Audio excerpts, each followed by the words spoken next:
Ya, acara akan dimulai ya. Assalamualaikum warahmatullahi wabarakatuh. Waalaikumsalam warahmatullahi wabarakatuh. Alhamdulillahirrabbilalamin. Assalatu wassalamu ala asrofil anbiya wal mursalin wa ala alihi wa sahbihi ajmain. Amma ba'd. Pertama-tama marilah kita panjatkan puja dan puji syukur kehadirat Allah Subhanahu wa taala yang telah memberikan kita rahmat dan hidayahnya sehingga kita dapat melaksanakan acara No Cafe pada sore hari ini. Salawat serta salam semoga selalu tercurah kepada junjungan kita Nabi Muhammad Shallallahu Alaihi Wasallam, kepada keluarga, sahabat, dan para pengikutnya yang insya Allah istiqomah hingga akhir zaman. Amin. Saya di sini sebagai MC pada sore hari ini akan membacakan usulan acara pada sore hari ini. Yang pertama yaitu pembukaan, yang kedua bacaan ayat suci Al-Quran, yang ketiga acara inti, yang keempat adalah penutup. Langsung saja ke acara yang pertama, yaitu pembukaan. Mari kita buka acara pada sore hari ini dengan bacaan basmalah. Bismillah. Yang kedua, pembacaan ayat suci Al-Quran oleh Ahina Berlan. Kepada Ahina Berlan dipersilahkan. Assalamualaikum warahmatullahi wabarakatuh. Waalaikumsalam warahmatullahi wabarakatuh.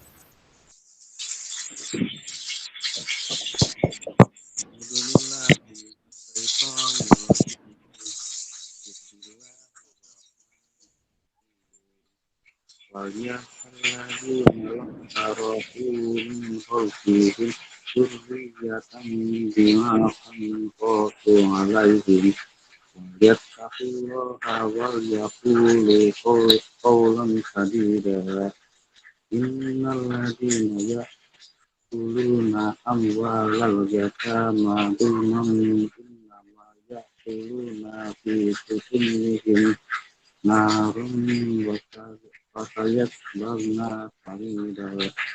Sadaqallahul adzim. Ya, syukron kepada Ahina Berlan yang telah membacaan ayat suci Al-Quran. Ya, langsung saja ke acara inti pada sore hari ini, yaitu kajian No Cafe yang akan disampaikan oleh Ustadz Faisal Wihuda. Kepadanya waktu dan tempat dipersilahkan. Bismillahirrahmanirrahim. Assalamualaikum warahmatullahi wabarakatuh. Waalaikumsalam warahmatullahi wabarakatuh. Mas Mufid, suara Ustadz Faisal jelas apa enggak? Jelas, Ustadz. Alhamdulillah. Alhamdulillahilladzi sakhkhara lana hadza wa ma kunna lahu muqrinin. Alhamdulillahi khalaqana bi ahsani taqwim wa hadana ila siratihil mustaqim wa ila dinihi sabilis sa'adati jannatihi daim. Asyhadu an la ilaha illallah al-malikul haqqul mubin wa asyhadu anna Muhammadar Rasulullah shadiqul wa'dul amin wa usalli wa usallimu ala khairi khalqillahi fil awwalin wal akhirin Muhammad ibn Abdillah ta'ala sabil muhtadin wa ala alihi wa ashabihi alladzina jahadu anfusahum liyadkhulu fi zumratil muflihin fa ya ayuhan nas ittaqullah fi jami'il halati wal harakat wa zayyinu anfusakum bi sifatil mahmudat badrukul fahishat wal maksiat. Adik-adikku semuanya, mahasiswa-mahasiswi dari Universitas Jenderal Sudirman yang dirahmati Allah Subhanahu wa taala. Alhamdulillah kita bisa berjumpa di sore hari ini di tengah rintik hujan sebagai berkah dari Allah Subhanahu wa taala. Doa kita tentu Allahumma ja'alni sayyiban nafi'ah. Semoga Allah berikan kepada kita hujan yang berkah, hujan memberikan kehidupan dari bumi yang Allah telah ciptakan. Semoga Allah Subhanahu wa taala berkenan menjadikan hujan ini sebagai salah satu asbab dari doa-doa yang terlantun dari seorang hamba yang kemudian sampai ke Allah Subhanahu wa taala, karena salah satu dari waktu-waktu yang istijabah doa kita adalah waktu ketika hujan turun. Semoga antum-antum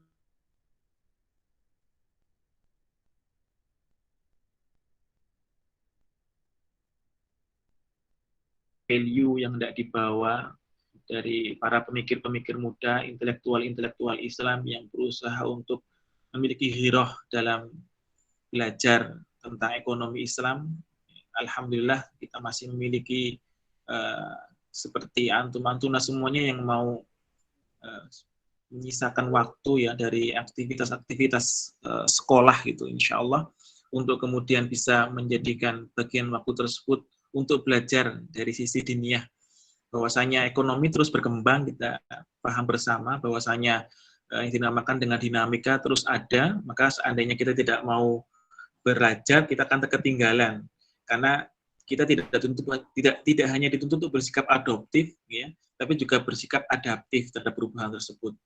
Kaitannya dengan era disruptif saat ini yang demikian dahsyat menerjang kita, saat ini kita bisa melihat perubahan itu bergerak secara eksponensial, bergerak secara terus-menerus, kontinu. Maka kalau kita tidak mau tertinggal, maka kita harus bersikap dinamis, kita harus menjadi seorang muharrik. Jadi ada dua ya, kalau antum-antuna tahu bahwasanya harokah itu artinya pergerakan. Jadi kita harus menjadi seorang muharrik, sama seperti harokat. Gitu. Harokat itu bergerak, membuat huruf tersebut itu menjadi berbunyi, sedangkan sukun dari kata-kata kaitannya derivatif yang lainnya dari kata-kata sakinah, ya, artinya berhenti. Maka seorang pemuda tidak boleh berhenti, dia harus terus belajar. Karena long life learner adalah mereka yang mau bersikap adaptif terhadap perubahan-perubahan yang terwujud dan merupakan keniscayaan. Sebagaimana matahari yang kita saksikan saat ini tentu bukan matahari yang kemarin kita saksikan. Ada perubahan-perubahan mendasar yang mungkin muncul sebagai salah satu tuntutan zaman. Nah, itu yang ingin kita sampaikan kepada antum-antuna semuanya, generasi Rabbani lah insya Allah, yang mau belajar untuk mengetahui mengenai aspek-aspek perekonomian Islam tentu dalam kerangka syariatnya Allah Subhanahu wa taala. Salawat dan salam semoga tercurah, terlimpah kepada junjungan kita, kepada baginda Rasulullah Muhammad sallallahu alaihi wasallam. Semoga salawat dan salam juga tercurah, terlimpah kepada keluarga beliau, kepada seluruh dzurriyyahnya, kepada seluruh ummahatul mukminin, dan juga terlimpah tercurah kepada seluruh sahabatnya, tabi'in, tabi'ut tabi'in, syuhada'i wassolihin, ulama'il amilin, semuanya semoga mendapatkan syafaatnya kelak, termasuk kita semuanya yang hadir pada kesempatan sore hari ini. Terlihat di tempat saya 29 yang bergabung, dan alhamdulillah tentu ini merupakan kehormatan bagi saya. Pertama kali Mufid itu adalah murid saya di SMA Al-Irsyad, dan saya adalah gurunya dari Mas Mufid, insya Allah. Mungkin ini perkenalan pertama kali kita semuanya dalam kerangka ibadah kita kepada Allah, walaupun dalam perspektif belajar, insya Allah, man salaka thoriqon yaltamihu fihi ilman sahalallahu thoriqon ilal jannah. Barang siapa yang menempuh jalan-jalan menuju kepada ilmu, maka Allah akan mudahkan dia jalan menuju ke surganya Allah Subhanahu wa taala. Tidak ada jalan menuju surga kecuali dengan ilmu. Demikian pun dengan mencari dunia dengan ilmu. Kalau kita ingin dua-duanya tentu juga dengan ilmu. Karena menuntut ilmu itu fardhotun ala kulli muslim, itu menjadi sebuah kewajiban setiap muslimin dan juga setiap muslimat. Maka pada kesempatan pagi hari ini saya diberi kesempatan untuk sedikit sebenarnya mengulas mengenai sukuk ya. Kalau kita lihat sebenarnya ini mungkin beberapa fase mengenai prospek investasi yang seharusnya kita mengetahui bersama. Apakah ini menguntungkan selama pandemi, atau apakah ini sesuatu yang membuat harta kita terus bergerak seperti itu, kita terus berkembang, apakah kemudian worth it bahasanya, apakah kita itu sepadan seandainya kita hendak melakukan suatu aktivitas investasi, maka itu perlu ada pembahasan. Tentu ini ada beberapa hal yang tidak saya sampaikan dulu sebagai sebuah prolog di awal untuk antum-antuna semuanya, untuk yang hadir, bahwasanya yang dinamakan dengan instrumen investasi kan demikian banyak. Tentu yang terkenal saat ini mulai ada literasi keuangan, financial literation yang digaungkan oleh pemerintah, termasuk inklusi keuangan, itu adalah bagian bagaimana mencerdaskan masyarakat agar mereka kemudian menjadikan uang yang mereka miliki, aset yang mereka miliki itu terus menjadi memiliki kebermanfaatan, tidak diam tapi dinamis. Nah, maka kemudian muncul beberapa instrumen-instrumen yang saat ini mungkin tidak pernah dikenal di zaman Rasulullah SAW, tapi merupakan instrumen yang well known saat ini ketika kita mau belajar mengenai apa sih saham, apa sih reksadana, apa sih obligasi, dan muncul mungkin ini sudah kealaman juga mengenai sukuk, walaupun saya tidak terlalu belajar lebih jauh mengenai sukuk, tapi tidak-tidaknya kalau hanya sebatas pengetahuan dari sisi dasar, insya Allah kita akan paham mengenai sukuk ini. tentu kita harus beranjak dulu dari beberapa instrumen investasi ya. Jadi kalau saya sendiri sebenarnya lebih ke value investor ya di saham. Saya pernah belajar, pernah juga ikut tentang tentang saham ya. Jadi ada beberapa hal kalau kita bicara masalah saham. Soalnya untuk orang-orang yang pernah berkecimpung di saham ada beberapa istilah seperti scalper atau orang-orang yang bermain trading saham per harian itu scalper, atau trading yang dia itu bermain saham tapi itu menggunakan beberapa strategi-strategi seperti analisis teknikal, analisis fundamental, atau mungkin cara saat ini yang sedang ini adalah analisis bandarmologi misalnya kalau panjenengan mau belajar mengenai saham. Kalau sedangkan instrumen-instrumen yang lainnya itu sebenarnya ada beberapa yang perlu kita ketahui bersama terkait masalah capital gain ya, masalah capital gain. Jadi kalau di saham ada yang dinamakan dengan dividen dan juga ada namanya capital gain. Sedangkan di sukuk nanti kan ada namanya capital gain saja. Jadi kita bisa melihat ada perbedaan karena sukuk seandainya kita analogikan dengan kalau kita hubungkan korelasikan dengan surat berharga ya head to head-nya dengan obligasi yang pemerintah terbitkan ya. Jadi kalau obligasi itu hanya sebatas surat utang, sedangkan sukuk sendiri itu ada underlying asetnya. Jadi tidak hanya semata surat kertas atau kertas pengakuan utang saja, tapi juga ada underlying aset yang menjadikan sukuk tersebut itu memiliki tangible asetnya, ada underlying-nya, ada yang mendasarinya, ada bukti kepemilikan kita terhadap sebuah aset. Jadi seperti itu, ini yang perbedaan. Saham sendiri juga berbagai macam ada sebagai sebuah instrumen yang dijadikan sebagai instrumen untuk investasi. Saham juga memiliki beberapa karakteristik gitu ya. Jadi kalau saya lebih fokus sebenarnya ke saham, lebih mengetahui lah setidaknya seluk-beluknya, walaupun saya juga belajar kemarin karena dimintai untuk memberikan satu insight atau wawasan mengenai apa itu sukuk. Mas Mufid bisa ditampilkan di yang pertama mungkin slide-nya mengenai surat berharga syariah negara. Saya kemarin mendapati dari Kementerian Keuangan ya. Jadi ada satu artikel gitu. Satu artikel mengenai surat berharga atau sukuk. Jadi sukuk negara, ada beberapa sukuk ya, sukuk negara maupun yang dikeluarkan oleh korporasi ya, Mas ya, Mbak ya. Jadi korporasi juga bisa mengeluarkan sukuk. Negara pun bisa mengeluarkan sukuk negara dan sukuk yang bersifat korporasi. Demikian juga obligasi. Obligasi ada yang dikeluarkan oleh negara, ada juga yang dikeluarkan oleh korporasi. Maka tentu akan berbeda ya kalau kita bisa melihat bahwasanya investasi sukuk ini merupakan surat berharga, tapi punya perspektif syariat di sana. Maka kita akan diperlihatkan bagaimana peran MUI ya lewat DSN-nya ya, Dewan Syariah Nasionalnya, yang kemudian mencoba untuk memberikan legitimasi hukum secara syariat mengenai apakah ini merupakan investasi atau instrumennya yang halal ataupun tidak. Kalau secara bahasa tentu kita sudah paham ya bahwa sukuk itu dikata-kata sok. Sok itu adalah mufrad, tunggal, kata tunggal dari kata-kata sukuk. Sukuk itu adalah ada bentuk jamaknya. Nah, bentuk mufradnya adalah sok atau dokumen atau sertifikat sebenarnya.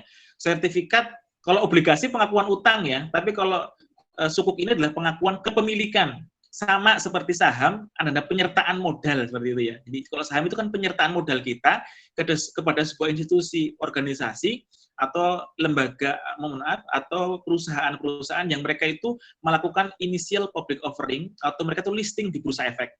Sedangkan sukuk ini dikeluarkan banyakkan adalah oleh negara. Karena sukuk kan juga ada beberapa, nanti kan kita lihat ada sukuk tabungan, ada juga sukuk yang bersifat retail. Seperti itu. Definisi sukuk sendiri bisa dilihat bahwasannya sukuk itu merupakan efek syariah yang berupa sertifikat atau bukti kepemilikan. Ya, jadi bukti kepemilikan kita terhadap satu proyek pemerintah misalnya. Pemerintah saat ini misalnya sedang membangun infrastruktur berupa jalan tol misalnya yang dibangun oleh pemerintah oleh Jasa Marga misalnya. Kalau di saham kan ada Jasa Marga itu juga mengeluarkan saham ya, JSMR biasanya dia menggunakan singkatannya itu JSMR. Maka juga misalnya pemerintah ingin mengumpulkan uang, ingin membuat satu kantong misalnya uang untuk agar bisa membiayai proyek-proyek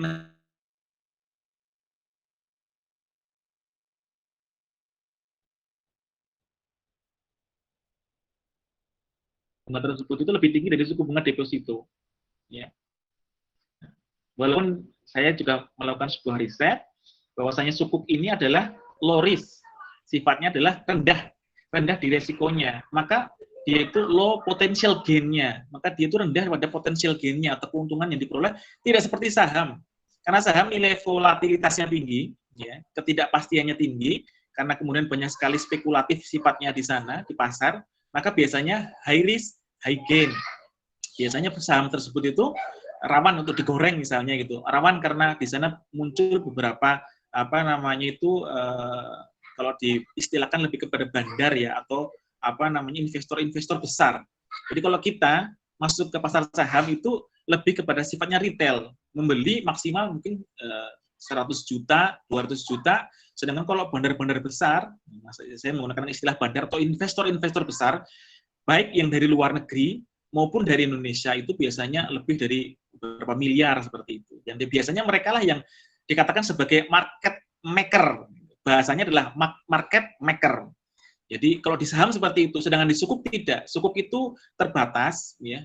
Sukuk itu biasanya akan dikeluarkan oleh obligor bahasanya, yaitu pemerintah yang mengeluarkan sukuk. Setelah itu akan, kalau sukuk sendiri nanti ada yang dinamakan dengan special purpose vehicle namanya, SPV. SPV inilah sebagai intermediator, sebagai penerbit sukuknya itu, yang kemudian akan menjual sukuk tersebut kepada investor. Nanti kita akan menghitung bagaimana, apakah menguntungkan apa enggak sih kalau kita menggunakan sukuk ini, dan berapa yang sekiranya kita investasi kemudian menguntungkan dari perspektif bisnis seperti itu.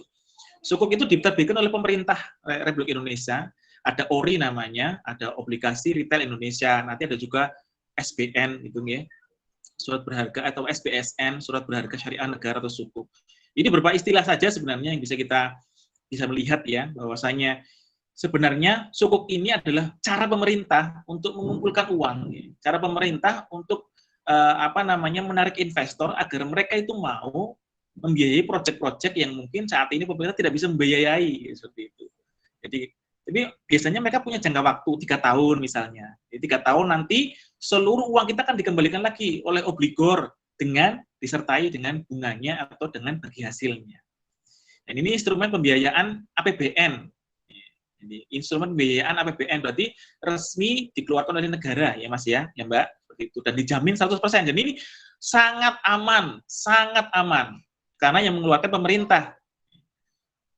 Walau alam, saat ini kita bisa melihat ya, walaupun juga tidak 100% aman, walaupun dikatakan di sini 100% aman gitu ya, tapi kalau menurut saya mungkin agak juga meragukan karena pemerintah saat ini lewat BUMN seperti Jiwasraya, kemudian Bumi Putra, kita bisa melihat kolaps ya dengan dengan aktivitas asuransi mereka, karena tadi itu mereka juga bermain di pasar modal juga, ternyata tidak hanya menggunakan instrumen keuangan yang distorkan berupa polis asuransi, premi asuransi tersebut di sektor-sektor yang aman seperti sukuk. Jadi mereka juga memainkan itu di reksadana dan juga di pasar saham. Jadi permasalahannya seperti itu. Jadi walau alam bisawab, tapi kalau di satu sisi masalah keamanan ini termasuk yang paling aman. Jadi karena tingkat volatilitasnya rendah, ya, karena bahkan tidak ada mungkin seperti itu karena dijamin pemerintah, karena sebatas surat utang saja. Walaupun juga bisa diperjualbelikan di pasar sekunder, ya. Jadi ada pasar primer, ada pasar sekunder. Demikian juga dengan saham ya. Jadi hampir sama, ada pasar primer, pasar sekunder. Metode penerbitannya bisa melalui lelang, dan juga bisa lewat block building atau juga private placement. Sama ya. Jadi mereka juga kadang-kadang juga mengeluarkan ada semacam surat pemberitahuan bahwasanya pemerintah itu akan melelang surat berharga atau melelang sukuk negara, dan kemudian karakteristiknya ya, persamaannya itu sama-sama ada di pasar sekunder. Jadi kita bisa membeli sukuk tersebut ketika sudah ada di wali amanat atau di special purpose vehicle, di SPV-nya, itu baru bisa kita kemudian membeli. Tentu nanti di pasar sekunder karena nanti ada investor utama dengan kekuatan buying power-nya atau kekuatan belinya itu melebihi dari investor retail. Jadi yang bisa masuk itu yang buying power-nya itu kuat. Enggak semuanya bisa masuk ke pasar primer karena hanya mereka yang kemudian mampu masuk. untuk membeli dengan purchasing power yang lebih lebih tinggi daripada investor-investor retail. Biasanya kita hanya akan bisa beli di pasar sekunder saja. Tentu harganya akan berbeda ketika di placement itu ada di pasar primer. Maka kalau secara perbedaan gitu, kita lihat perbedaannya di mana sih antara surat utang negara (SUN) dan surat efek syariah atau surat berharga sukuk negara gitu. Perbedaannya di mana? Kalau yang obligasi, ya, jadi kan kalau dikatakan mudahnya sebenarnya ini seperti bank konvensional dengan bank syariah gitu ya. Maka tentu perbedaannya di mana? Yang pertama masalah underlying-nya. Jadi kalau kita sebagai seorang muslim tidak mau diperbolehkan ya ketika kita berjual beli tanpa ada underlying asetnya. Jadi ketika kita beli kok tidak ada bukti kepemilikan itu nggak boleh. Sedangkan di obligasi itu boleh. Obligasi itu hanyalah secari kertas yang kemudian diberikan pemerintah sebagai surat pengakuan utang. Gitu. Surat pengakuan utang saja. Yang akhirnya kemudian membuat kita itu punya porsi hutang gitu ya. Jadi kita sebagai seorang pemberi hutang atau mempiutangi pemerintah. Tapi cukup dibuktikan dengan tadi itu ada semacam warkat namanya kalau tidak salah atau semacam kertas utang gitu yang kemudian dipegang oleh kita dan negara kemudian mengumpulkan uang yang kita miliki. Kita selaku investor, negara selaku obligor. Itu surat utang negara. Sedangkan SBSN, surat berharga syariah negara atau sukuk negara itu sebagai bukti kepemilikan Anda, seandainya Anda itulah investor. Jadi Anda itu punya bukti bahwasanya ketika pemerintah sedang bikin jalan, panjenengan punyalah beberapa meter dari jalan tersebut sebagai bukti kepemilikan. Karena nanti tergantung kan, ada orang yang kalau di obligasi atau di surat berharga syariah ini biasanya akan dibatasi dari 1 juta sampai 3 miliar per per investor. Sekitar 3 miliar dibatasi. Ada plafon, ada pagunya. Tidak boleh lebih daripada itu. Walau alam ketika menggunakan mekanisme yang lain, misalnya ada salah seorang investor besar yang membagi kemudian menjadi beberapa sub-investor-investor yang akhirnya bisa menguasai dalam porsi kue yang lebih besar terhadap proyek-proyek yang dilakukan oleh pemerintah. Ya, seperti itu. Dasar hukumnya tentu ada untuk secara yuridis formalnya itu tahun 2004, tahun 2001 nomor 24 sebagai instrumen pembiayaan APBN. Jadi itu ada legal formalnya seperti itu, bahwasanya ini juga termasuk salah satu cara pemerintah untuk mencari pembiayaan ya ketika kemudian APBN tidak bisa menggunakan aspek lain atau tidak maksimal menggunakan aspek lain seperti pajak yang dikenakan kepada masyarakat, kemudian menggunakan ini sebagai salah satu instrumen pembiayaan agar kemudian proyek-proyek baik infrastruktur maupun proyek lainnya berupa jasa juga akan kemudian berlaku secara terus-menerus seperti itu. SBSN ini ada underlying asetnya, jadi itu menggunakan menggunakan underlying aset atau ada tangible asetnya, kelihatan asetnya. Kalau bangunan gedung misalnya, pemerintah saat ini ingin membangun sebuah sebuah gedung untuk aktivitas pemerintahan, sedangkan pemerintah tidak punya keuangan itu terbatas di APBN, maka pemerintah boleh mengeluarkan sukuk atau boleh mengeluarkan obligasi seperti itu. Nah, kalau obligasi nggak perlu underlying aset, nggak perlu yang dinamakan dengan tangible asetnya, nggak perlu, karena itu hanya surat utang saja. Sedangkan menurut fatwa DSN itu yang dinamakan dengan akad syariah itu diperlukan yang dinamakan dengan tangible aset. Jadi ketika tidak ada tangible-nya, masuk ke kaidah ghoror, ketidakjelasan. Jadi kalau kaidah dalam syariat kan tidak boleh ada maisir atau judi, aspeknya seperti itu. Yang kedua adalah ghoror, ketidakjelasan, dan juga riba. Ada tambahan dari apa yang sudah disepakati di awal. Seperti obligasi itu sebenarnya masuk di sana itu ada riba. Juga ada ghoror di sana karena kalau ghoror mungkin tidak ya karena jelas, tapi lebih kepada riba, aspek ribawi karena ada bunga di sana. Sedangkan mungkin ketika di SBSN, ketika ada underlying asetnya, mereka bisa memberikan aspek bagi hasil di sana. Maka juga yang lainnya, kalau SBSN perlu tadi special purpose vehicle, sedangkan kalau di SUN tidak diperlukan karena pemerintah bisa langsung kemudian menawarkan lelang dari obligasi tersebut kepada investor yang menginginkannya. SUN itu untuk membiayai surat utang negara atau obligasi itu untuk membiayai APBN. Untuk membiayai APBN, Sedangkan SPSN untuk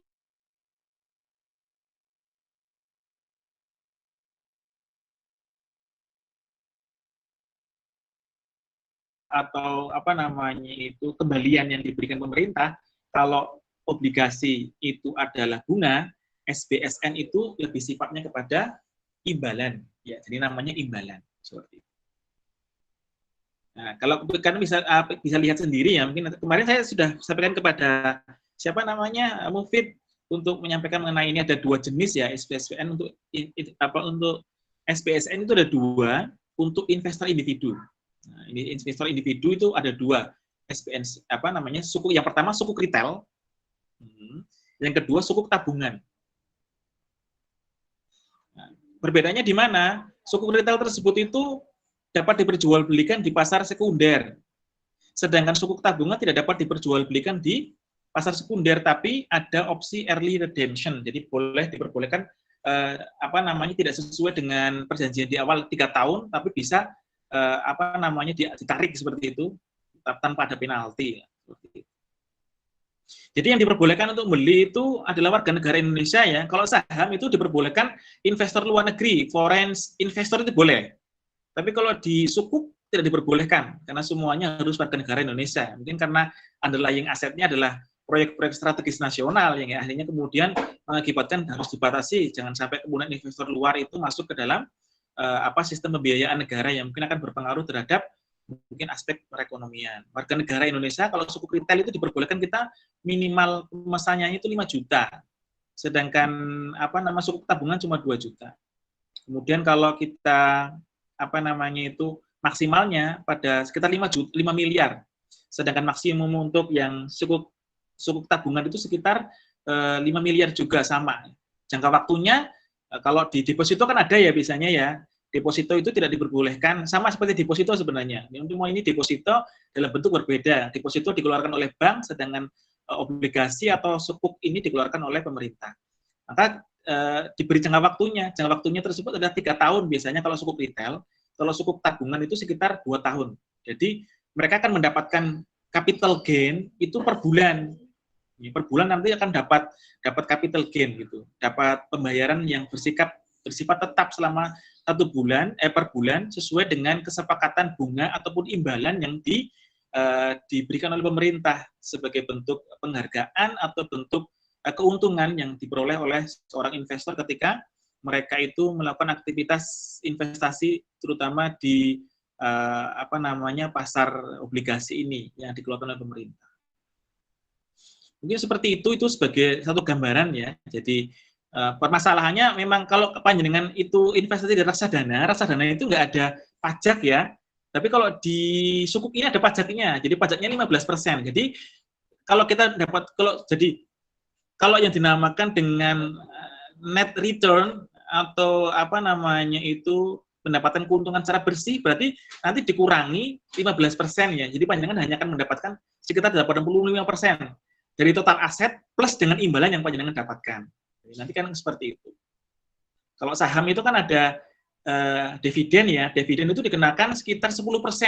Kalau tidak salah 10% itu ada pajaknya 10%. Reksadana tidak ada. Pada obligasi tapi kalau reksadana pada obligasi atau sukuk dikenakan. Tapi kalau reksadana kan ada 3, reksadana pasar uang, ya, reksadana obligasi, reksadana pasar saham. Kalau tidak salah ada 3 reksadana. Sedangkan reksadana yang di obligasi dikenakan itu pajak finalnya cuma 5%.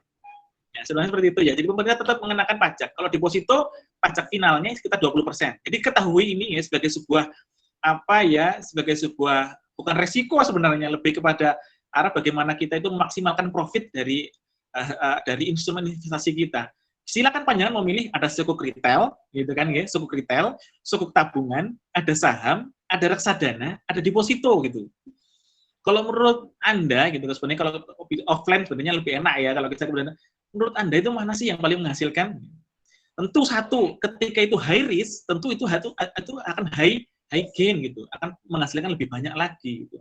Dan sekarang yang tingkat volatilitasnya paling tinggi sebenarnya adalah saham. Walaupun juga ada forex ya, forex exchange juga tinggi volatilitasnya. Ada juga binary option.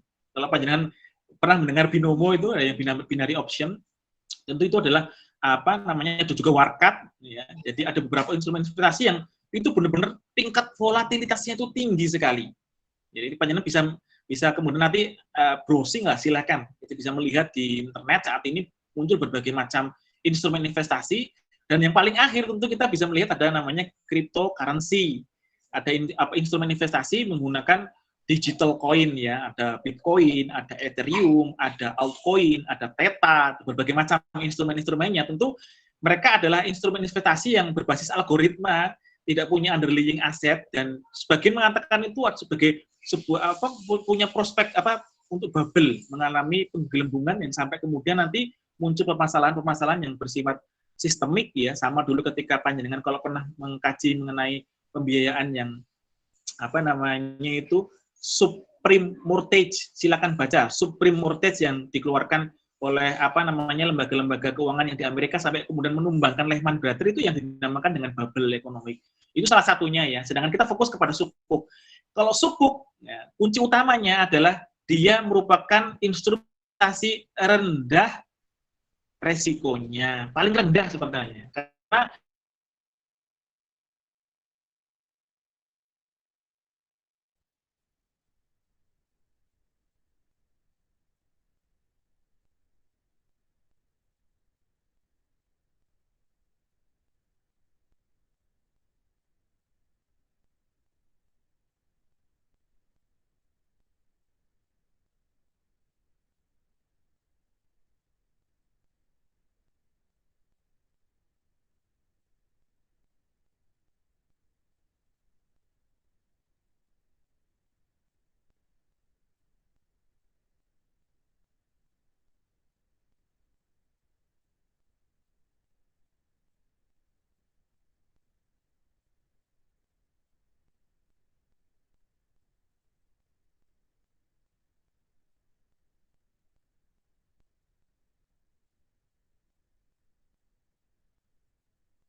Afwan Ustadz, suaranya tidak terdengar.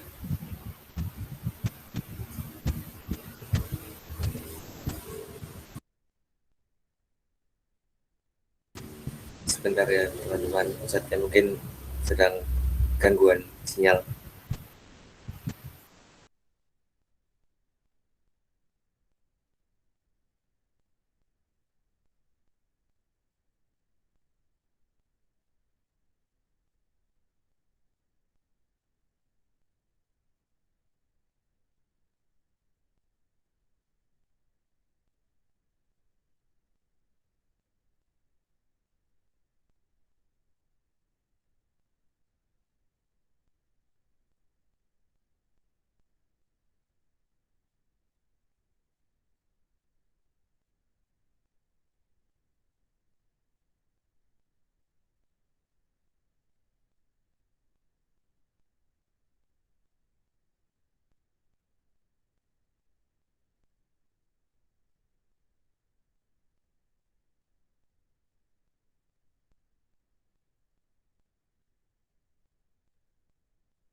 Mungkin sambil menunggu Ustadznya masuk kembali, bagi teman-teman yang belum absen bisa menuliskan absennya di kolom chat dengan menyebutkan nama underscore dan instansi asal. Terima kasih.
Halo, Assalamualaikum. Waalaikumsalam Ustaz. Afan ya, Oke, terputus. Jadi tadi Ustaz Faisal apa namanya itu sudah ngecek kalau sukuk retail yang tahun 2021 itu biaya apa namanya itu return atau kegagalan itu sekitar 5,5 atau 5,4% lah. Imbalan 1 tahun itu lebih tinggi 1 atau 2% dari bunga deposito.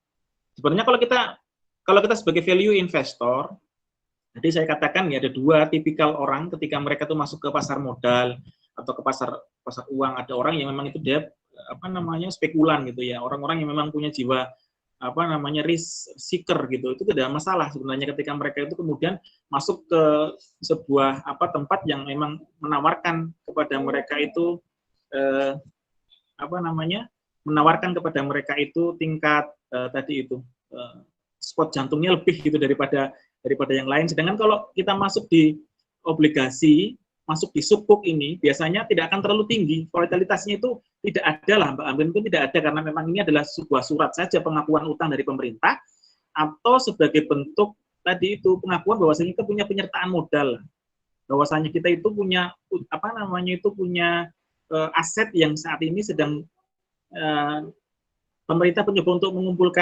mengumpulkan pembiayaan dari sana. Jadi itu sebenarnya seperti itu. Jadi, obligasi adalah salah satu instrumen yang paling rendah tingkat resikonya, tapi di satu sisi dia juga hanya satu level di atas deposito. Tidak bisa seperti saham. Jadi saham itu luar biasa karena dia itu floating dalam artian sesuai dengan penawaran dan permintaan dari investor-investor sahamnya. Misalnya kita di halaman 17 itu saya simulasikan mengenai investasi di suku retail. Kalau itu mungkin contoh dari beberapa tahun yang lalu, jadi kisarannya sekitar 7% ya. Jadi kalau ilustrasi yang pertama misalnya, kita punya dana itu 70 juta seperti itu. Dengan imbalan 7% per tahun. 70 juta dengan imbalan 7% per tahun. Jika suku retail tersebut tidak dijual dengan sampai jatuh tempo, kan ada jatuh temponya 3 tahun, minimal seperti itu. Walaupun juga bisa ada namanya early debt redemption, itu juga diperbolehkan. Tapi kalau kita sampai jatuh tempo, maka kita akan mendapatkan berapa? 70 juta, kalikan 7%-nya. Ya kan, karena apa? Imbalannya, return 7%, kalikan 12. Atau kalikan 1/12, karena kita mendapatkan imbalan itu per bulan. Kalau di, nah kemudian yang diterima oleh kita adalah, ya tadi itu sekitar 408.000 ya, setiap bulannya sampai dengan jatuh tempo. Seperti itu. Jadi kalau kita investasi kisarannya sekitar 100 juta, 200 juta, maka kita akan lumayan lah bisa mendapatkan imbal hasil, return yang sebenarnya itu sesuai dengan apa yang kita investasikan. Tapi ketika kita hanya berinvestasi sekitar 1 juta, 2 juta, paling per bulan kita hanya akan mendapatkan sekitar puluhan ribu saja, sampai kemudian perlu investasi lebih untuk mendapatkan hasil yang sesuai dengan yang kita inginkan. Itu untuk para investor-investor retail dengan tingkat investasi sampai 5 miliar, 1 miliar itu akan mendapatkan hasil yang lumayan. Di satu sisi lumayan hasilnya menurut bukti investasi yang mereka sertakan ke pemerintah, di sisi lain mereka memiliki resiko yang lebih rendah.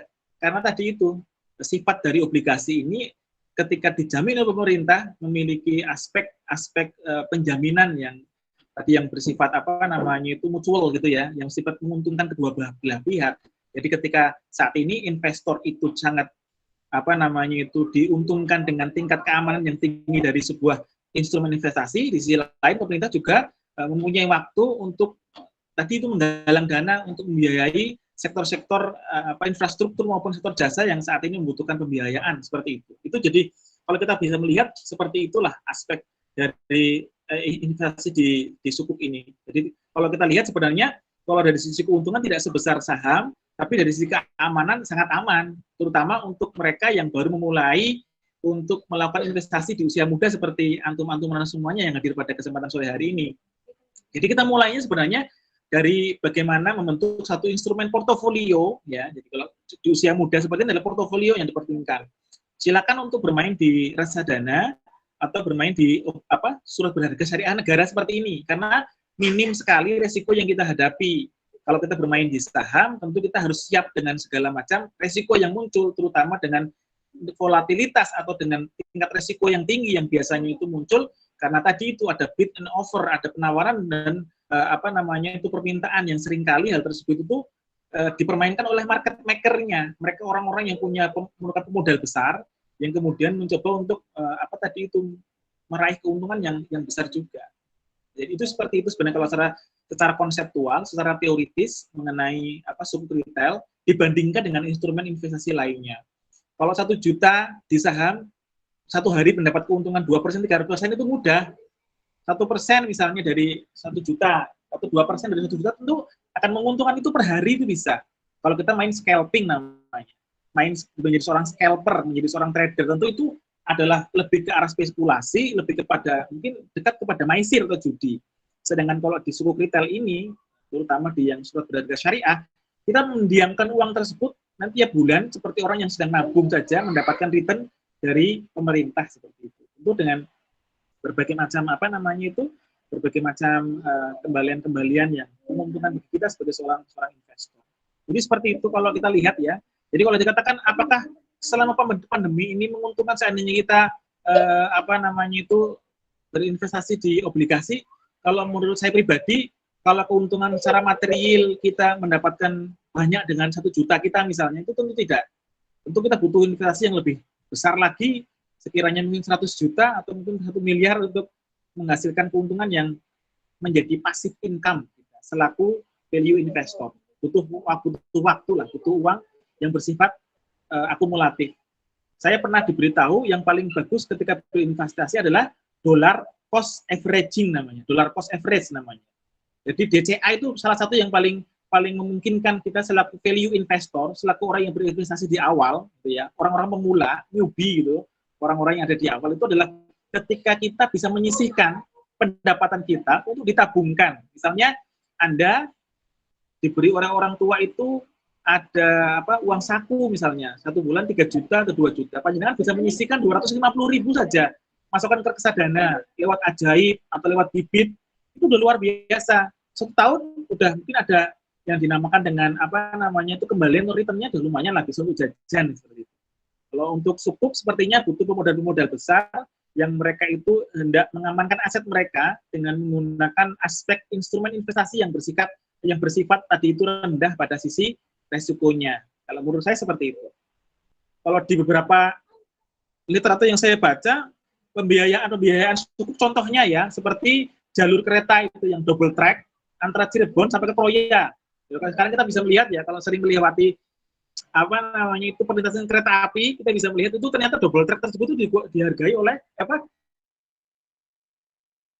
sukuk dari mulai tahun 2013 sampai 2017. Jadi ada namanya project financing sukuk tahun 2013-2017 itu membiayai double track dari Cirebon sampai ke Kroya. Itu proyeknya sekitar 800 miliar. Kemudian juga ada double track dari Manggarai, Bekasi sekitar 1,57 triliun. Ada juga proyek double track dari Kroya, kemudian Manggarai, kemudian Matapura Baturaja itu sekitar 7,13 triliun. Itu ada di slide yang saya berikan kepada antum-antum semuanya. Termasuk juga proyek-proyek yang lainnya juga seringkali pemerintah itu mengeluarkan pemberitahuan mengenai surat utang negara atau obligasi atau surat berharga syariah negara atau sukuk ini. Jadi merupakan salah satu instrumen investasi yang sebenarnya bisa dilirik oleh kita semua selaku pelaku-pelaku ekonomi dari perspektif tadi instrumen investasi dengan tadi itu supaya tidak terlalu banyak berpikir, tidak terlalu banyak kemudian menghadapi risiko. Ini salah satu instrumen yang bisa kita pergunakan walaupun juga membutuhkan dana yang sebenarnya kalau kita ingin passive income yang minimal 1 miliar. Tapi kalau kita hanya ingin mengetahui bagaimana mekanismenya, ingin belajar 1 juta sampai 10 juta itu merupakan investasi yang cukup wajar seandainya kita mau beli sekitar membeli di pasar sekunder. Jadi bisa untuk mengetahui mekanismenya. Banyak kok sekarang yang menggunakan instrumen obligasi ini untuk proyek wakaf produktif. Wakaf produktif salah satunya bisa menggunakan ini. Jadi misalnya jamaah masjid setiap waktu itu bisa mengumpulkan uang dari jamaahnya. Kan berbeda ya, dibedakan antara infak, antara sedekah, dan juga wakaf produktif. Salah satu wakaf produktif, instrumen investasinya bisa dipergunakan adalah surat berharga syariah negara ini, atau sukuk. Ya. Karena apa? Tadi itu sifat instrumen yang rendah volatilitas, rendah resiko, tapi juga mungkin rendah capital gain-nya, nggak ada masalah. Karena apa? Tadi itu uang tersebut terus bergerak, uang tersebut itu tidak diam, ada imbal hasilnya, tapi juga tadi nanti ada jaminan bahwasanya surat tersebut itu ada jaminan bahwasanya instrumen tersebut itu tidak kemudian merugikan kita. Itu adalah obligasi atau surat berharga syariah negara atau sukuk ini, instrumen yang sangat dianjurkan untuk mereka yang adalah risk averter atau risk avoider, menghindari resiko. Insya Allah seperti itu. Itu yang saya tangkap dari apa yang sudah saya pelajari selama ini. Cuma saya memang tidak well known, tidak terlalu dekat ya dengan instrumen ini, tapi tidak-tidaknya ini menjadi salah satu instrumen pembiayaan yang mungkin bisa panjenengan pergunakan untuk melengkapi portofolio sebagai investor. Silakan, ada reksadana, ada juga saham syariah. Kalau saham syariah sekarang ada di Jakarta Islamic Index atau di ISI juga ada. Jadi ada 3 kalau tidak salah sekarang instrumen saham syariah. Silakan panjenengan bisa cek sendiri di IDX. Dan juga ada juga obligasi syariah ataupun juga reksadana syariah juga ada. Jadi silakan kita bisa punya instrumen investasi ketika di usia berapa sekarang panjenengan semuanya nggak paham, 19, 20 tahun, seandainya panjenengan punya reksadana, kemudian menggunakan dollar cost average, tiap kali 1 bulan panjenengan bisa menyisihkan 250.000, saya sebenarnya harus ada hitung-hitungannya ya, 250.000 saja atau 200.000 selama 10 tahun, umur 30 tahun panjenengan sudah punya uang yang cukup untuk aktivitas-aktivitas yang tadi itu yang bersifat aktivitas-aktivitas yang bersifat pribadi seperti menikah atau kemudian seperti menginginkan untuk beli motor atau beli mobil itu sudah bisa dari mulai sekarang. Itu ada perhitungan-perhitungannya. Silakan panjenengan bisa cek di Bibit atau cek di Ajaib. Itu ada sekarang bukan software namanya Pak. Namanya aplikasi untuk kita bisa bisa menanam saham ataupun kita bisa berinvestasi. Aman kok insya Allah. Ya, jadi ada namanya dengan RDN ya, rekening dana nasabah. Jadi kita nggak bakalan kemudian uang kita dibawa oleh manajer investasinya, itu nggak bakalan, karena uang kita tetap di bank, tapi nanti bank akan memberikan memberikan amanat kepada manajer investasi kita untuk menginvestasikan menginvestasikan uang kita sesuai dengan peruntukannya. Dan kalau kita lihat di beberapa instrumen di beberapa aplikasi tersebut sudah menggunakan menggunakan algoritma yang bisa dipergunakan untuk meminimalisir resiko sesuai dengan preferensi konsumen. Ketika mereka itu suka dengan resiko yang tinggi, yang dimasukkan ke pasar saham. Ketika mereka itu resikonya ingin rendah, dimasukkan ke pasar uang. Sedangkan kalau obligasi, kita bisa langsung beri lewat wali amanat atau tadi special purpose vehicle di pasar sekunder. Ya, seperti itu. Seperti itu Mas Mufid, kalau sebagai sebuah prolog di awal, sampai jam 16.42, sesuai kesepakatan 16.45 lah ya. Sesuai dengan kesepakatan kita mengenai sukuk ini, tidak secara penuh utuh, karena tentu butuh kurikulum ya, untuk mengantarkan kepada pemahaman filosofi dari sebuah instrumen investasi sampai ke sukuk. Tentu ini pembahasan yang bersifat tadi itu incidental, bersifat one shot gitu ya, cross sectional. Itu tidak bisa membahas secara utuh, secara keseluruhan mengenai untung ruginya. Tapi kalau dilihat sebenarnya ini juga cukup menguntungkan dengan risiko yang rendah untuk kita selaku investor-investor yang pemula. Jangan langsung bermain di tempat-tempat yang memiliki risiko tinggi seperti cryptocurrency gitu ya. Walaupun mereka menawarkan capital gain-nya luar biasa, tapi itu bubble karena hanya murni pada aspek penawaran dan permintaan. Apakah cryptocurrency tersebut itu punya underlying aset? Tentu tidak. Mereka itu hanya menggunakan algoritma saja untuk membuat kripto tersebut itu punya nilai. Jadi kalau SBSN, kalau obligasi, kalau pasar uang itu sifatnya tersentralisasi, ketika uang juga tersentralisasi, maka kripto ini muncul dengan satu aspek yang dinamakan dengan desentralisasi. Nah, kripto ini menggunakan aspek namanya peer-to-peer, jadi langsung dari pengguna ke pengguna itu. Jadi tidak menggunakan tidak menggunakan regulator seperti Bank Indonesia. Jadi kalau panjenengan mau jual langsung kepada pengguna. Kalau panjenengan mau beli juga langsung kepada pengguna, itu seperti itu. Jadi tingkat resikonya sangat tinggi. Berbeda dengan obligasi ini yang dijamin oleh pemerintah yang secara legal tersebut ada di sebuah negara. Ya seperti itu, mungkin saya cukupkan dulu untuk pembahasannya dari satu perspektif saja ya. Mungkin ada pertanyaan-pertanyaan, seandainya saya tidak memenuhi standar untuk menjawab, nanti akan saya tanyakan kepada mereka yang lebih punya kompetensi untuk menjawabnya. Okay? Jadi tidak akan semua saya jawab. Saya takut seandainya kemudian saya salah dalam memberikan satu arahan kepada panjenengan, karena selama ini saya lebih fokus ke saham, tidak fokus ke obligasi atau fokus kepada sukuk seperti ini. Jadi mohon maaf seandainya mungkin banyak kekurangan yang saya sampaikan, dan mohon maaf mungkin dengan keterbatasan media yang kita lakukan saat ini tidak bisa saya jelaskan secara utuh satu persatu mengenai mengenai sukuk atau obligasi yang saat ini mungkin dikenal sebagai salah satu instrumen investasi. Mungkin seperti itu saja. Terima kasih. Assalamualaikum warahmatullahi wabarakatuh. Waalaikumsalam warahmatullahi wabarakatuh. Ya, selanjutnya apakah ada pertanyaan dari kawan-kawan? Satu pertanyaan dulu, bisa on mic, menyebutkan nama dan asal instansi. Mungkin ada pertanyaan, atau mungkin jika terkendala sinyal bisa lewat kolom chat.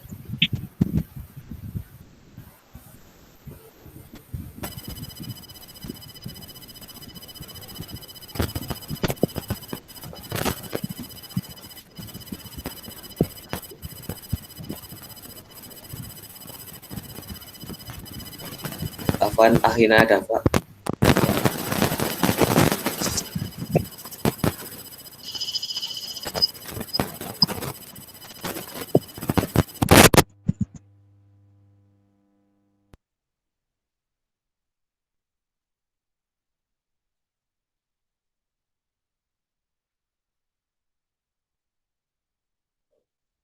Ya, pada akhirnya Dafa dipersilakan.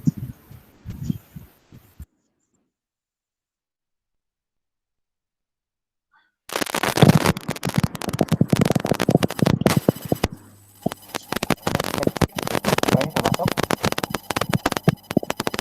Kurang jelas. Oh, kurang jelas. Ini udah jelas. Lumayan. Atau mungkin kalau sedikit terganggu sinyal bisa lewat kolom chat saja. Nanti saya bacakan pertanyaannya. Baik. Ini kayaknya udah jelas ya. Ya, bisa dicoba. Oke, baik. Bismillahirrahmanirrahim. Assalamualaikum warahmatullahi wabarakatuh. Waalaikumsalam warahmatullahi wabarakatuh. Selamat sore, Ustaz Dr. Faisal Wihuda. Saya Dafa Didika Fauzi, salah satu mahasiswa ya, Ustaz, dari FFV Manajemen Unsur. Izin bertanya, ini ada beberapa pertanyaan yang ingin saya ajukan. Yang pertama itu tadi kan disampaikan bahwa saham itu kan high risk, high return ya. Sedangkan sukuk itu kan kebalikannya, artinya low risk, low return. Nah, pertanyaan saya ini terkait behavior finance, Pak. Terkait perilaku keuangan para pelaku saham dan obligasi syariah itu perbedaannya di mana, Ustaz, perilaku keuangannya. Kemudian yang kedua, ketika project dari sukuk ini digunakan ternyata pas sudah jadi itu untuk hal-hal yang non halal, misalkan untuk operasional bank ribawi ya, misal kita kan udah investasi sukuk, bangunan udah jadi nih, ternyata bangunannya itu untuk bank-bank BUMN. Nah, itu bagaimana, Ustaz? Kemudian yang terakhir, tadi juga disampaikan dalam sukuk tabungan ya, ada kata-kata early redemption. Nah, early redemption itu artinya apa, Ustaz? Dan maknanya tuh apa? Mungkin sekian, Ustaz. Mohon jawab atau pada pencerahannya. Terima kasih. Assalamualaikum warahmatullahi wabarakatuh. Waalaikumsalam.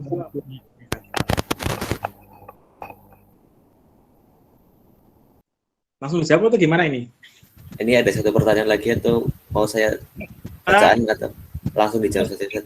Ustaz Faisal tanya ini dulu ya. Ustaz Faisal apa namanya? Tulis dulu ya. Sebentar, mbak lupa nanti. Ustaz.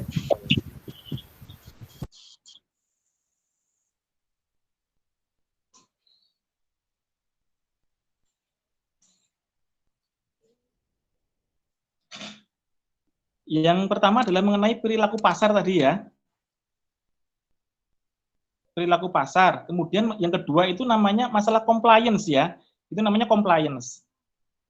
Kemudian masalah early redemption. Yang bentar. Itu ya betul ya, masalah perilaku pasar ya itu ya. Silakan selanjutnya. Ya, di kolom chat ada pertanyaan dari Agung Prayugo Pangestu. Perkenalkan, saya Agung Prayugo dari IAIN Purwokerto. Izin bertanya, saya pernah mendengar istilah cash wakf linked sukuk. Pak, mungkin bisa dijelaskan sebenarnya sistem dari jenis sukuk ini apakah sama halnya seperti sukuk retail atau sukuk lainnya? Sekian, terima kasih. Apa tadi? Mohon maaf, saya baru nggak terlalu jelas. Perkenalkan, saya Agung Prayugo dari IAIN Purwokerto. Izin bertanya, saya pernah mendengar istilah cash wakf linked sukuk, Pak. Mungkin bisa dijelaskan sebenarnya sistem dari jenis sukuk ini apakah sama halnya seperti sukuk retail atau sukuk lainnya? Terima kasih.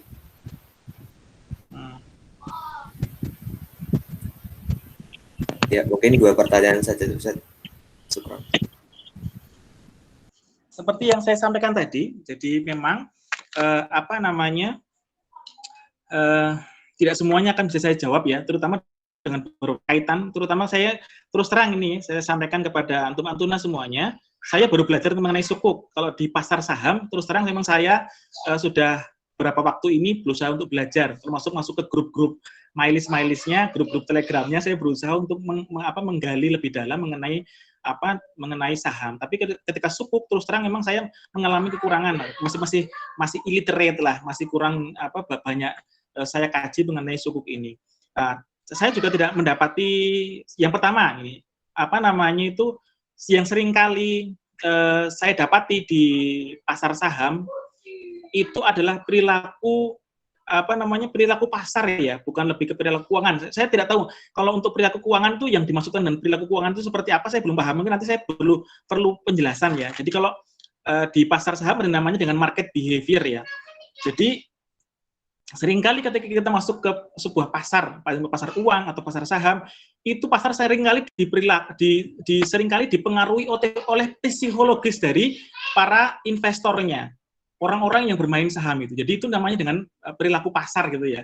Tapi kalau perilaku keuangan, saya belum mengetahui apa yang dimaksud dengan. Mungkin saya karena ada kekurangan literatur juga untuk mencoba memahami. Mungkin nanti akan saya baca kembali mengenai perilaku keuangan. Yang pertama itu, kalau perilaku pasar tadi, kalau panjenengan pernah mendengarkan perkataannya Warren Buffett ya, seperti ini, tamaklah engkau ketika pasar ketakutan, ya, berhati-hatilah ketika pasar tersebut itu bersifat rakus seperti itu.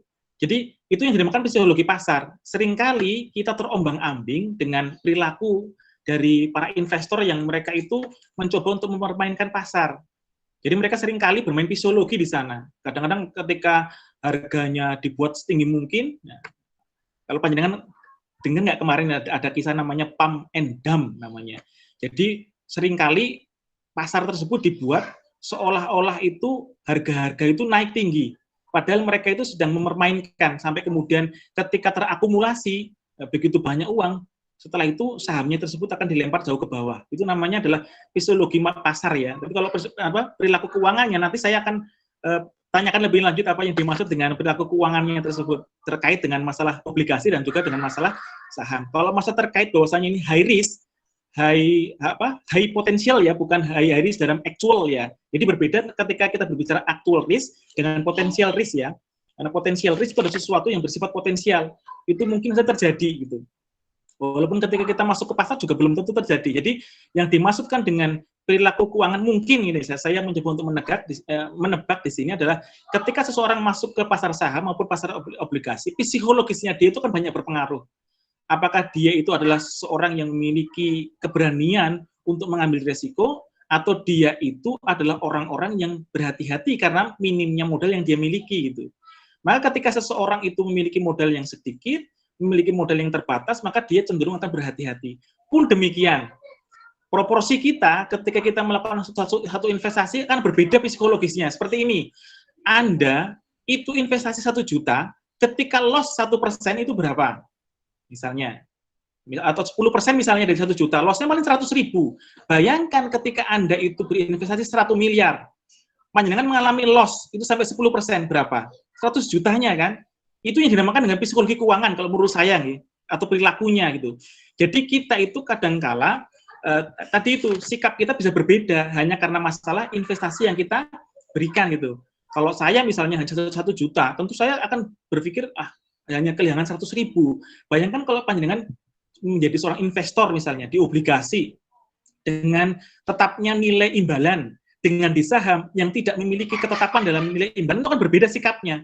Saya akan lebih tenang ketika kemudian saya berinvestasi di obligasi, tapi saya akan memasang kewaspadaan tinggi ketika saya di pasar saham. Karena bisa saja ketika IHSG, indeks harga saham gabungan turun, maka seluruh pasar tersebut akan mengalami penurunan. Karena IHSG itu adalah psikologi pasar pada waktu itu. Seluruh emiten yang ada pada waktu itu adalah mengalami tadi itu. Mereka itu hold misalnya, atau mereka itu kemudian menjual besar-besaran, melakukan distribusi, bukan lagi akumulasi. Jadi hal tersebut akan berpengaruh besar-besaran. Ketika di obligasi nggak akan ada perilaku seperti itu, karena mereka paham betul dengan return yang mereka dapatkan itu sifatnya fix, tetap kan selama beberapa tahun kan, sedangkan saham kan tidak. Karena tingkat volatilitasnya tinggi, maka muncul di sana adalah misalnya psikologi pasar ketakutan, atau misalnya kita punya perilaku keuangannya yang kemudian cenderung berhati-hati ketika masuk ke aspek seperti itu, ke aspek-aspek ketika kita masuk ke dalam pasar saham. Itu mungkin seperti itu. Nanti mungkin bisa dijelaskan lagi. Saya akan mencoba untuk mencoba untuk memahami. Okay. Untuk masalah compliance ya. Jadi ini sesuatu yang sudah pernah saya ikuti, bukan saja di Sukuk ya, bukan saja di Sukuk, tapi di beberapa instrumen yang lainnya. Termasuk masalah compliance di perbankan syariah. Kalau panjangan misalnya akad mengenai mudharabah atau murabahah atau musyarakah atau akad-akad yang lainnya, tentu akan memiliki banyak perbedaan ketika antara harapan dan kenyataan, antara idealita dan realita. Jadi itu yang seringkali muncul di kita ya. Jadi apakah benar nggak sih seandainya mungkin nanti ketika kita berinvestasi, kita akadnya dengan pemerintah itu adalah untuk pembiayaan proyek-proyek infrastruktur yang memiliki underlying aset. Tapi ternyata kemudian di perjalanan tidak seperti itu. Yang dilakukan pemerintah malahan untuk membiayai sesuatu yang tidak sesuai dengan akad-akad syariah. Misalnya, atau membiayai proyek-proyek yang tidak sesuai dengan kaidah-kaidah yang muncul di diri kita adalah kemudian tadi itu kita itu kan al-muslim itu ala syurutihim kan, setiap muslim itu sesuai dengan syaratnya, itu kan kaidah fikihnya kan seperti itu. Monggo nanti panjenengan mungkin mengkaji dari IAIN, saya yakin lebih punya satu perspektif religiusitas, perspektif spiritualitas, perspektif syariah yang lebih baik dari saya. Saya sendiri sebenarnya hanya belajar di permukaan, belum sampai kepada aspek fundamental dari instrumen investasi ini. Tapi kalau saya lihat al-muslim itu ala syurutihim, setiap muslim itu sesuai dengan syarat-syaratnya. Jadi kalau kita sudah menetapkan syarat di awal, kita sudah melakukan akad dengan baik, maka kita akan terikat dengan akadnya itu, bukan dengan tadi itu deception atau dengan penipuan yang dilakukan oleh misalnya obligornya atau pemerintahnya. Jadi kita sudah akan selesai di tahapan itu saja. Pada tahapan ketika akadnya tersebut adalah akad yang sesuai compliance dengan syariah, nggak ada masalah. Ketika kemudian pemerintah berinvestasi di underlying aset yang ternyata itu tidak sesuai dengan kaidah-kaidah syariah. Jadi kalau menurut saya nggak ada masalah, karena sesuai dengan syarat-syarat yang sudah kita tetapkan bersama di awal, maka kita tidak akan terkena hukum, ya kan seperti itu. Nah, bahwasanya itu menjadi haram ketika mereka itu tadi itu menimbulkan ketidakpastian, sedangkan sesuai dengan fatwa dari DSN sendiri bahwasanya obligasi ini ada syarat-syaratnya. Tentu seharusnya pemerintah juga membuatkan sebuah regulasi yang ada orang-orang sebagai internal auditornya untuk memastikan bahwasanya setiap kali melakukan sebuah akad dan sampai kepada prosesnya itu sesuai dengan kaidah-kaidah syariatnya. Sama lah kalau kita berbicara masalah halal. Halal itu ada yang by material, ada yang by proses kan. Kalau by material itu adalah ketika kita itu bisa memastikan bahan-bahan yang dipergunakan itu adalah bahan-bahan yang tadi compliance with syariah, sesuai dengan syariat, tidak mengandung babi ataupun darah atau sesuatu yang itu tidak sesuai dengan kaidah-kaidah syariat. By proses adalah pada prosesnya. Ada nggak sih ketika di proses produksi tersebut itu kemudian muncul sesuatu yang nggak compliance dengan syariah kan? Jadi dua hal itu yang seringkali membuat kita kadang-kadang merasa ada syak, ada keraguan-raguan. Tapi tadi saya tekankan lagi pada prinsipnya adalah pada syurutihim tadi itu, pada syarat-syarat yang ditetapkan seorang muslim terhadap muslim yang lainnya. Di sini modalnya adalah sifat amanah dan kepercayaan, trust yang kita berikan kepada pemerintah. Tapi setahu saya selama ini mungkin ini masih menjadi diskursus atau menjadi pembahasan yang mengemuka di tengah-tengah kita selaku seorang muslim yang hendak berinvestasi di pasar saham ataupun di pasar obligasi seperti ini mengenai kaidah-kaidahnya. Jadi kalau di pasar saham juga sama, ada sebuah perusahaan itu yang tidak memiliki hutang kepada perbankan-perbankan konvensional. Silakan panjenengan lihat itu pada laporan keuangan. Jadi kalau kemarin saya melakukan sebuah riset, itu ada sekitar 10 perusahaan-perusahaan yang listing di Bursa Efek itu tidak memiliki tidak memiliki hutang ke bank-bank konvensional. Karena kalau kita menggunakan kaidah IDX apapun dari kaidah dari dari DSN itu diperbolehkan 45%, maksimal 45% kalau tidak salah, mereka itu berhutang ke bank konvensional atau menggunakan riba sebagai instrumen mereka mendapatkan modal selain dari pasar saham. Kalau tidak salah, silakan panjenengan gali lagi. Mohon maaf ini sebagai sebuah awal, sebagai sebuah pembelajaran untuk diri saya. Ketika saya memberikan kuliah seperti ini, insya Allah sebagai sebuah wawasan. Tapi setidak-tidaknya saya banyak kekurangannya. Harapannya tadi, bahwasanya masalah compliance itu salah satu yang menjadi permasalahan besar kita baik di bank syariah maupun di aspek-aspek pembiayaan syariah seperti obligasi maupun instrumen penyataan modal seperti saham. Jadi seperti itu kalau kita lihat. Walau alam bisawab itu yang dapat kami sampaikan mengenai early redemption. Dia juga tidak mendapatkan satu definisi yang utuh, ya. Setahu saya itu sama. Deposito itu kan tidak boleh diambil, seperti itu ya. Jadi deposito tidak boleh diambil kecuali sesuai dengan apa namanya itu, dengan syaratnya bahwasanya nanti diambil itu boleh Pak 3 bulan.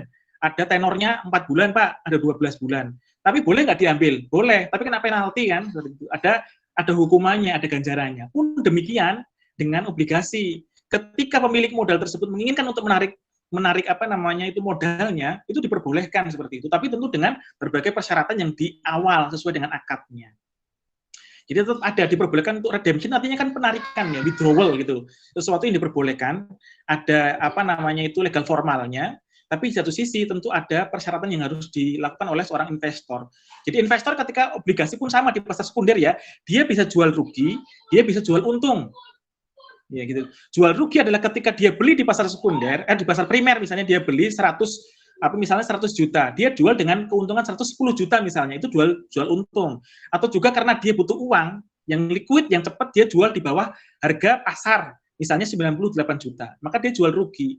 Gitu. Jadi yang untung investor di pasar sekundernya. Jadi seperti itu. Jadi diperbolehkan untuk memperjualbelikan di pasar sekunder tentu dengan berbagai macam persyaratan-persyaratannya.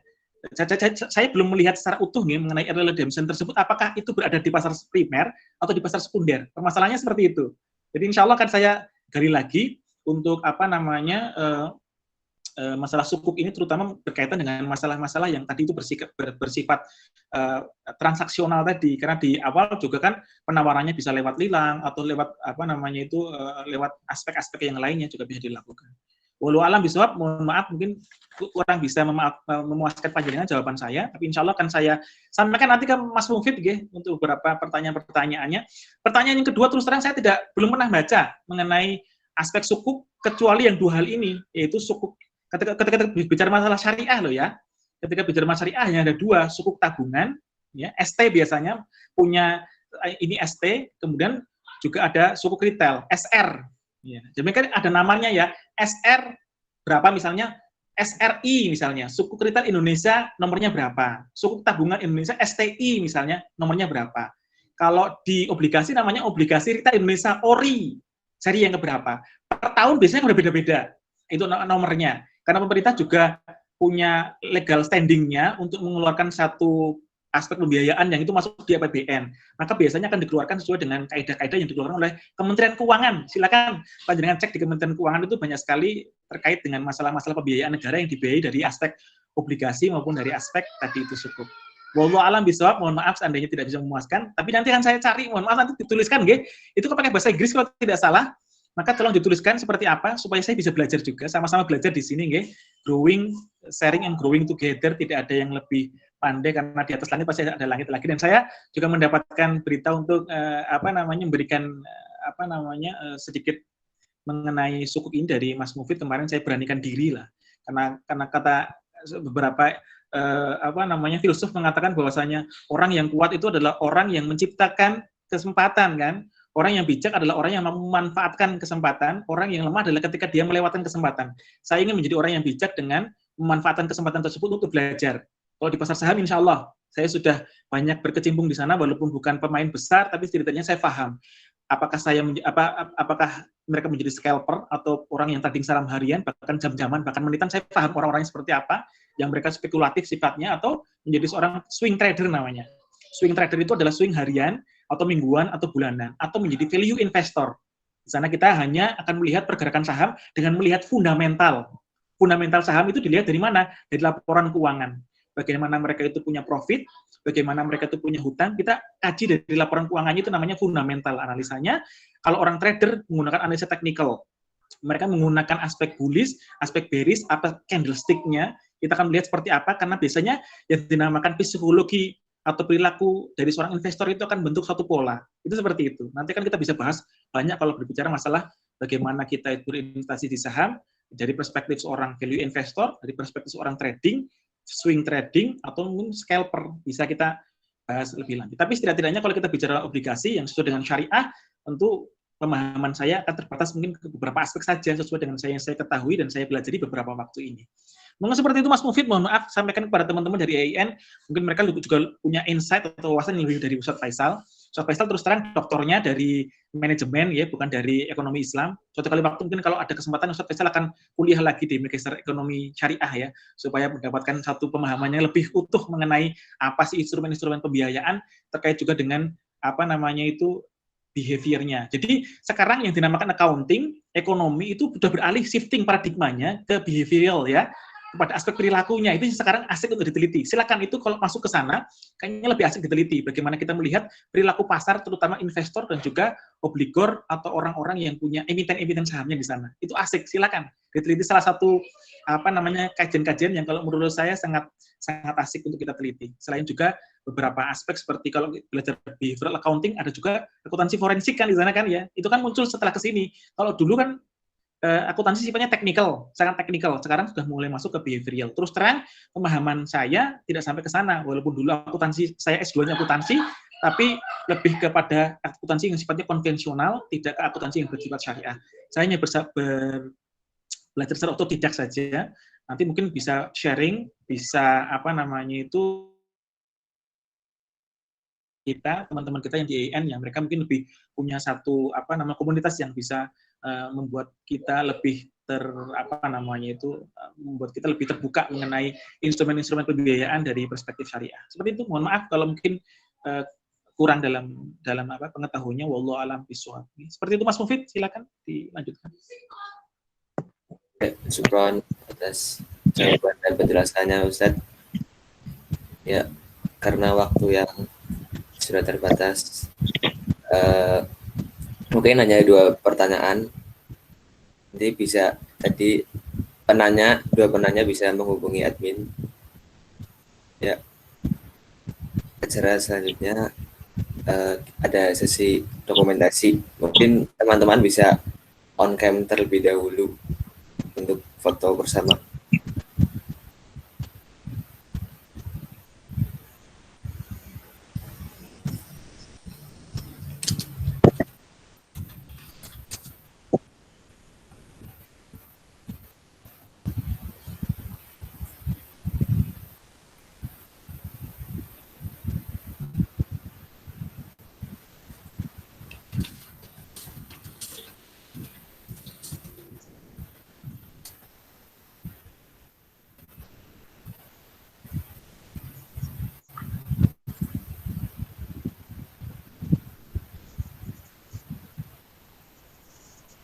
Ya, 1, 2, 3.